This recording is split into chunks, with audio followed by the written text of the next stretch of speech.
Hey, how you doing? Today we're going to be looking at my track You Are My Everything.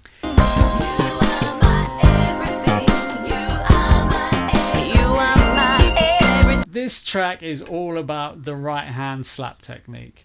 It's a double thumb technique, and I'm going to walk you through it and show you how to do it and the way my bass is set up to kind of get that sound and those kind of things. So hopefully this will be good. Backing track and sheet music, as always, is on my website, jimmyclark.com, so you can go and get hold of that there. And yeah, enjoy. So with this track, we have got this double thumb technique, which is one that I first saw Victor Wooten do probably about 20 years ago now. And what we're doing is we're using the thumb as like a pick. So normally in slap, you would hit the string, leave your thumb there, and pop with this finger or this finger.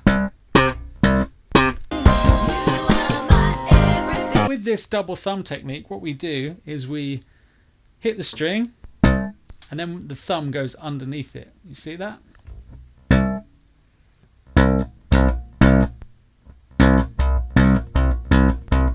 And using your thumb basically as a pick. So we're in the key of E flat, so C minor, and this is the C minor chord here. So we're on the 3rd fret of the A string, and that's what we're doing. And then we're doing the octave above it on the 5th fret of the G string. So we've got 3 notes and then a high note, right?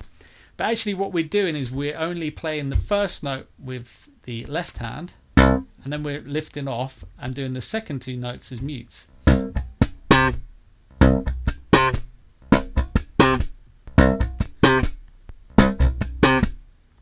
So that's the kind of vibe we're getting.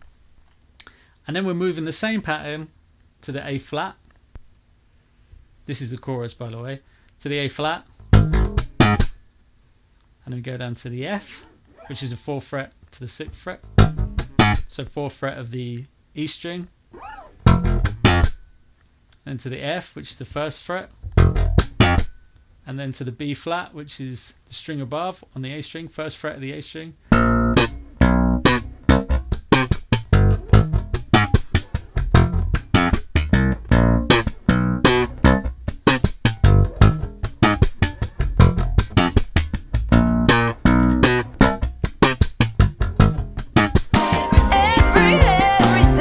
So why am I doing that?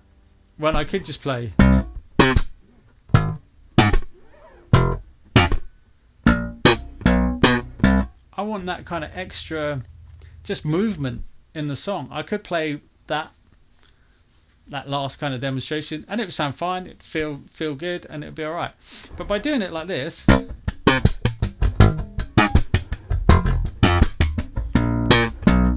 I'm kind of giving it a bit more movement. When I was playing bass as a young 15-year-old boy, I was desperate to get into the East Norfolk Youth Jazz Orchestra, right? And I wanted to be the bass player of that band, and I would have done anything to be the bass player of that band. They were like an award-winning big band, you know, with sax section, 5 saxes and trumpets and trombones, and they were incredible. And I managed to get in the band but playing percussion. So I started off as a percussionist playing congas. And learning congas was great because I realised that actually congas are designed to work with the drums, and in sometimes they play the same as the drums, but in other parts they play different to the drums, so they work in between the drums. And so that was great for kind of playing bass, because then listening to records, I would realise that a lot of bass players would use their thumb to kind of mimic the kick drum. So if you had a boom, boom, boom, you'd get that kind of happening with the thumb. And then you'd get all the other notes kind of happening like similar to the congas. So rather than playing like boom and playing the same as the snare, they would kind of work with the conga.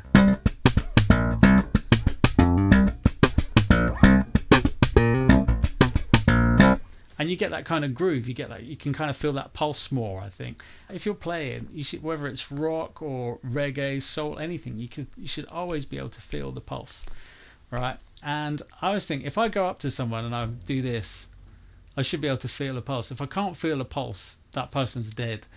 And it's the same with their music. Their music's dead. It's got no life to it. So it's important that when you practice and when you play stuff, that you can feel that pulse in it. Because if not, it's got no pulse, and that's not good, right?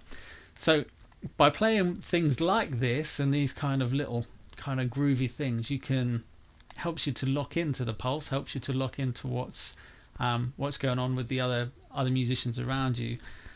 But be aware that it's all about taste, and it's all about, sometimes it could be too much. You don't want to overplay. You don't want to step on people's toes. There's no kind of percussion in this track as such, so there's space for me to do this. If there was a conga player or there's loads of other percussive things going on, I wouldn't really do it because it wouldn't work. It wouldn't fit. So something to be aware of. Now, slap bass, you need to have your bass set up for slap, right? And you need to understand how to do that, how to adjust your truss rod to get your neck fairly straight. A big test is this.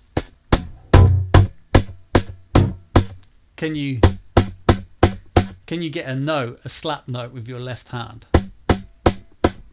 If you can't do that on your bass because your action's too high, you're never going to get a good kind of slap sound happening. It's going to be impossible. And with this double thumb technique, if you notice on my bass here, you will see that I've got 2 layers of scratch plate going here, and the reason that I've got that is so that when I go down with my thumb, when my thumb goes under the string, it hits that scratch plate there, that double layer of scratch plate, and it's a perfect, it doesn't get lost under the string. Like on some basses, if you do this technique, your thumb gets right lost under there, and it's like, and you end up going, and it's nasty. But for me, it's the perfect, it's in the perfect place for your thumb to come up and do that technique, right? And that's the way my bass is set up, so it will do that. Now, I noticed this. I was on tour in Japan about 10 years ago, and I was in one of those mega kind of bass shops in Tokyo, and I was playing a Marcus Miller signature bass, never played one before, and I noticed that the neck pocket seemed a little bit deeper than on my kind of 75 Jazz, and I realised that because of it, I could get my thumb just was in the perfect place to do this technique. So since then, I kind of realised that, well, actually, I'll just make this a bit higher. I don't want to route out my neck pocket anymore, even though this is the sort of thing I'd probably do. But by adding this extra layer of scratch plate, I had tape on there for ages with a load of business cards taped to it, and everyone thought that my bass was held together with electrical tape, which it wasn't. It was just making this kind of slap ramp thing so that I could do this technique. So the slap ramp has worked really well. It's been really good, and it's something to look at. So if you're struggling with that technique, that could be why. So truss rod, I'll do another video on this to show you exactly how to sort this out. But truss rod, you want your neck nice and fairly straight with a really small amount of relief in it so that you can get a good sound with it, and you don't want your thumb to go too deep so that you get stuck, and you want to be able to make sure that you can feel the pulse in the music. So they're things to listen for and to have a look at. You are my